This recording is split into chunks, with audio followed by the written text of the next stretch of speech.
Hello, and welcome to the Migraine Oasis podcast, where we'll help you achieve more pain-free days by tackling the root causes that keep you stuck in the pain cycle. Our goal is to help you heal from the inside out for sustainable results. We'll cover everything you need for a holistic and mind-body approach to healing.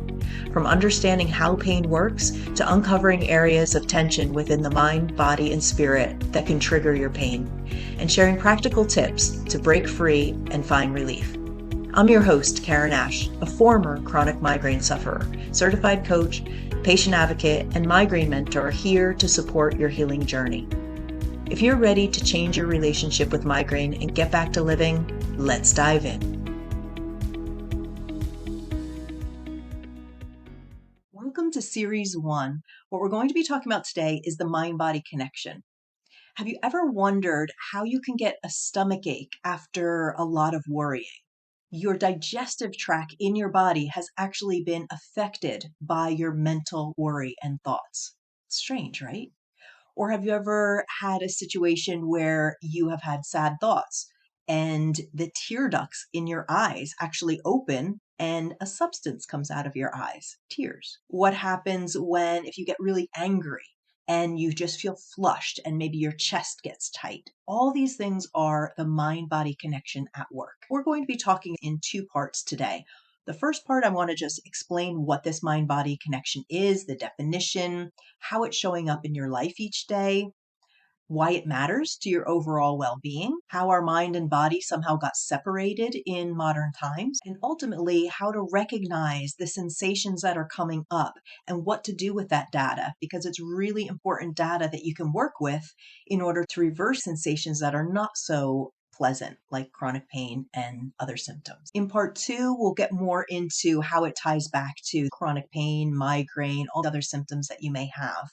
We'll talk about how this could be a root cause actually of your symptoms and what to do to ultimately reverse engineer what's going on currently to help you either eliminate or greatly reduce your pain and symptoms. By the way, if we haven't met yet, I'm Karen Ash. I am the founder of Migraine Oasis brand, and I help people to learn about this mind-body connection, the root causes of their symptoms, and to help people with the latest neuroscience get out of chronic pain and symptoms. Let's first go into what this mind-body connection is. And essentially, at the just very basic definition, it means that our thoughts, our emotions, and our physical sensations are all very interconnected. They're tied together, they're interchangeable, they're constantly in communication with each other, and there's no separation between the mind and the body. The mind and the body are one system working together at all times and essentially make up this human being that we are. Our emotions and mental state can actually change the physiology of our body. That's major. And vice versa. The things that are going on in our body can actually change the mental state that we're in. So if it's a chronic pain that we're in, that's obviously going to change our mental state. We're going to be upset, we might be frustrated, all these different things happen in the mind then. So it's all connected, and more than connected, it's interconnected. It's just intimately interwoven, both of them. You can't separate them. And on a side note, you'll see me writing mind body as one word. I know that's not grammatically correct, actually. I do know that. But it actually is this sense of I want to mush it together because it is all one. And that is, I'm consciously doing that. So if that drives you crazy, sorry, but that is why I don't hyphenate the word mind body. Modern medicine has tended to split out our mind from our body. And this concept might sound abstract to you right now, but I'm going to get into a lot of examples. You may be very clear that when you get embarrassed, you blush, or when you have worry, your stomach hurts. This is clear, but we don't really tend to think about it all that much, or how it's impacting us, or how we can actually reverse this. I think that's happening for a couple different reasons. One, we're in a modern lifestyle that is just so busy and we're constantly distracted. So we're really not listening to our bodies all that much. And if we are, and if we feel something, we just don't know what to do about it. So that's one piece of the puzzle. The second part is this is being reinforced through the medical system that really separates the mind and the body. And we're not really looking at our true well-being in this holistic manner. It's very fragmented. From the very beginning of times, we've had a very holistic approach, actually. If you think back 5,000 years of traditional Chinese medicine and this energy force, or this yin and the yang energy, and the chi running through our bodies, everything is interconnected. Or Ayurveda from India, or indigenous people of all kinds, all nations, have been very in tune with the environment that we're in for our well-being, using nature and animals and all these different things to keep us holistically well. This changed dramatically with the turn of the century of late 1800s, beginning of 1900s, where Sigmund Freud had come up with psychoanalysis. Now, there's been plenty of other psychiatrists that have done great work. This is the one I'm pinpointing because a lot of people know of him, and he did really make a big difference. When Freud came up with this psychoanalysis, this split out the mind from the body. So if you then had any issues with your mental state, you would go to a psychiatrist and it would be talk therapy. Whereas if you had a problem with the body, you would go to your physician. And that split out further from specialists. You would go to a neurologist if you had the migraine. If something was wrong with the eyes, go to an ophthalmologist. If there was something with your kidneys, maybe a urologist or a nephrologist. So there was all these different physicians that you go to. And now in modern times, we have many different either physicians, therapists, alternative medicine that all have a piece of the puzzle. We're the only ones with the full picture, but we're not really sometimes empowered to, or feel empowered that we are in the driver's seat of our health and well-being. We've kind of outsourced that a little bit to all these different fractions of doctors, but we have to remember they only know a piece of the puzzle. So this kind of goes back to the fact of when we go back to the mind-body connection, when we go back to the roots of all this, it is a more holistic approach. And that's what I'm trying to get across to you as well. One of the other things that's going on is that we are so busy. And if we think, oh, I'm stressed out and this is a symptom of being stressed, we don't really know what to do. What does that actually mean? If we have an ache or a pain, we're just very quick to take a pain pill or an ibuprofen. If something comes up and we have an upset stomach, we're quick to take the medication to alleviate that. Or say we have a tight muscle, we take a muscle relaxant, or we put on some lotion, this muscle relaxant type of thing. So we're very quick to want symptom relief, and there's nothing wrong with that. But at the same time, there's a lot of data that is going on underneath the surface that has a root cause of why some of these things are happening if we were just listening to this mind-body connection. If our symptom relief doesn't work at home, then we're going to the doctor to try to get a stronger medication or something that will help to alleviate the problem. Their main task is to give you symptom relief. And that is really what modern medicine is currently about. Getting to the root cause underneath everything is typically either not known how to do, because there's a lot of things right now going on with us that nobody can explain. Nobody can explain why migraine happens. There's so many different varying beliefs of why a migraine would even happen. Or why does pain become chronic when the body actually heals itself? So it's not actually the broken ankle anymore, but why does it still hurt a year later? That doesn't make sense. Physically, it doesn't make sense. There's all these different issues going on right now, and a lot of the doctors don't know about certain things like nociplastic or neuroplastic pain and symptoms. That's going to be another whole series on that. And so without understanding how your mind and your thoughts and your emotions are connected to what's physically showing up in the body, this is one way we can start to advocate for ourselves and start to understand, oh, okay, this may be underlying. Let me take a look at this. You can actually change symptoms, and I'll go into more on how I've done that. Let's now get into a couple examples of what's going on from the time that you get out of bed until the time that you go to sleep. Even in your sleep, you are having mind-body connections, sensations, whatever you want to call them.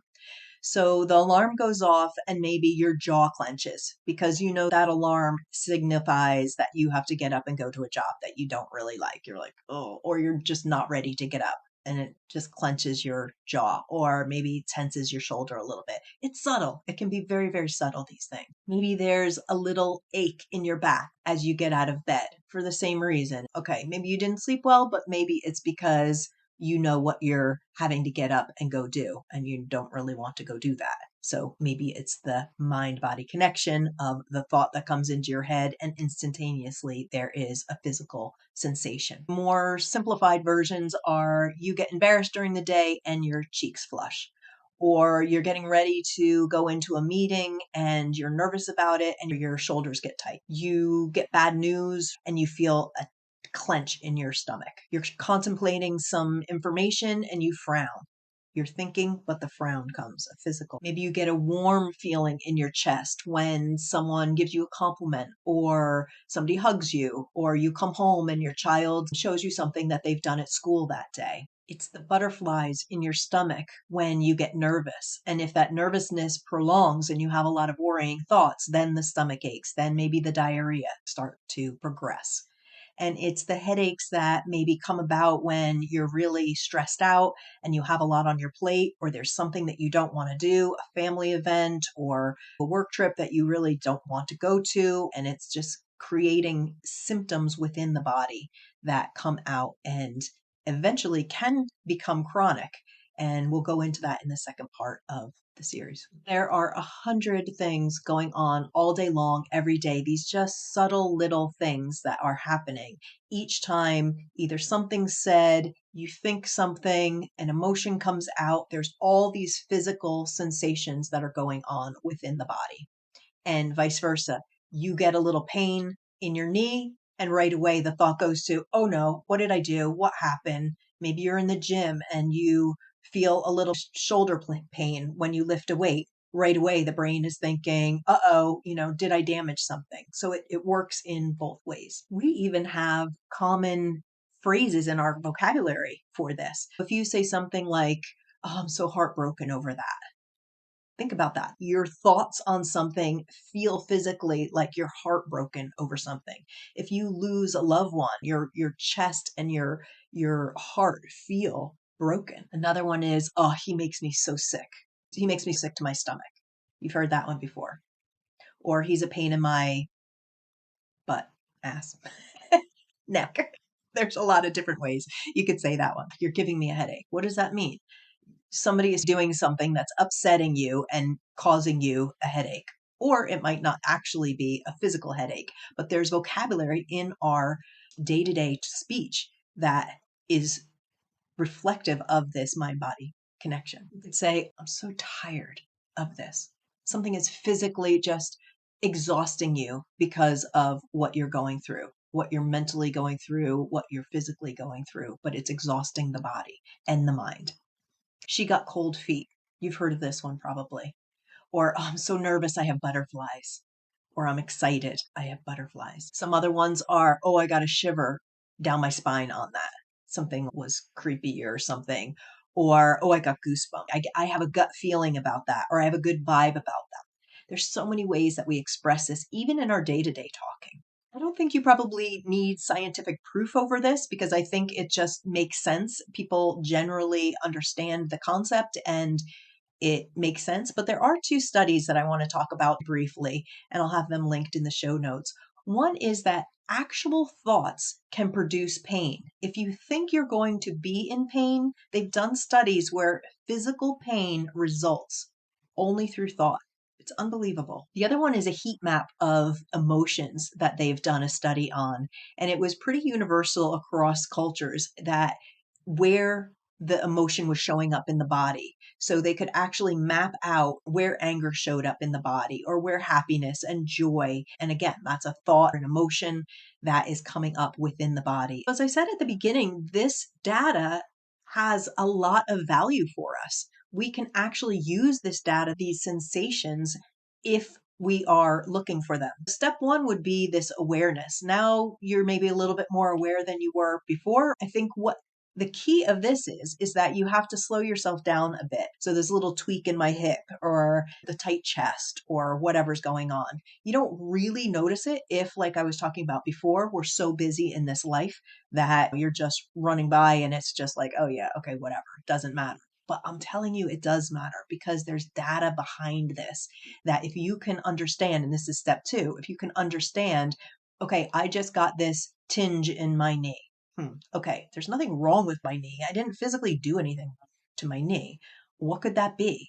And you start to look back on what were the thoughts that I was just having right now? What were the emotions that were going on right now? Did I get an email that upset me? Did somebody say something that affected me? Did I feel unseen, unheard, unworthy in some way? Did I feel anger? Did I feel misunderstood, judged? All these different things, these emotions and thoughts. What was going on at the time that you feel this? This comes up with migraines. This comes up with back pain. This is when you get a stomach tinge. What is it actually that's going on around that time? And once you're able to uncover that, you can start to see the patterns. Once you start to see the patterns, you can start doing something about that. I've got a story that I'll go into in the next section. When I had cured myself of chronic migraine, I was feeling pretty good and I was getting ready to go to Florida to see my parents. I really didn't want to make the trip for a million different reasons. Right before this trip, I was getting excruciating back pain.